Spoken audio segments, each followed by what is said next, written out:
I got an automatic notification for an out of control temperature dining room.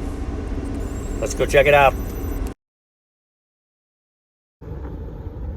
I have no idea. We're gonna learn together. This unit has made it 85 degrees downstairs. Oh, look! The condenser fan's not spinning. Wait for it. Condenser fan's not spinning. Let's open it up and see why not. Okay, real quick. So, I mean, this is just a quasi-universal motor. It's not OEM, but it'll work. It was a 4-wire. So there was a brown and white stripe and a brown. So if you're gonna wire it to 3 wires, you just cut the brown and white stripe and cap it off, which I did inside the cover. Before we go putting it in, I just wanted to bump it. So the whips weren't long enough on the factory motor.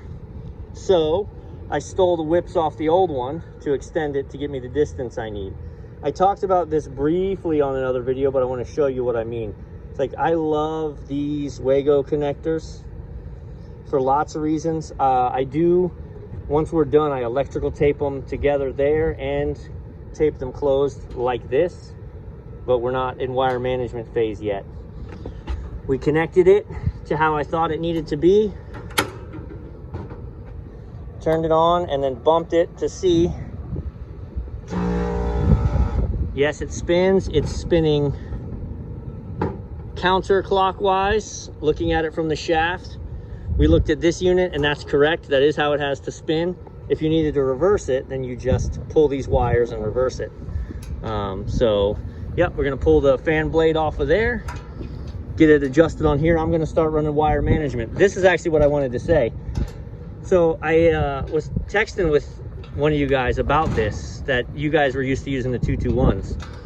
Because of wire management, what I've done with these, and maybe it's just my stupidness, but once I had these set up, I taped them together like this, just from a wire management perspective.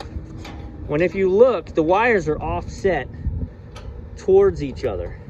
And what had happened was, you can see these metal plates. When I tape it like that, and you've got them together, I actually had arcing across the 2 terminals. And it was tripping the breaker. Sorry. Yeah. And it was tripping the breaker. And then when I got up there to look for it, I undid this and this was just melted down. So these work good, but I'm always concerned if they were to get next to the body of something, they could arc, because I've seen it. So that's why I went to the bigger body plastic ones. I haven't had any trouble with these. So we'll move on. So before I drop this in,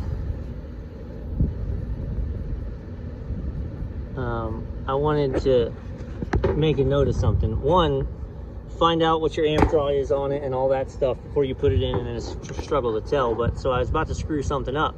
So this is a 5 UF capacitor, and my old one was running on a 10. So we're gonna gotta pull that 10 out of there and put a 5 in.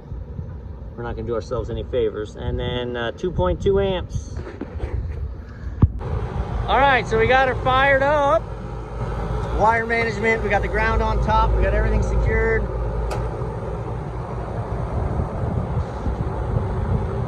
Yes, sir. Proper airflow. It was 2.2, we're running 1.6. Beautiful.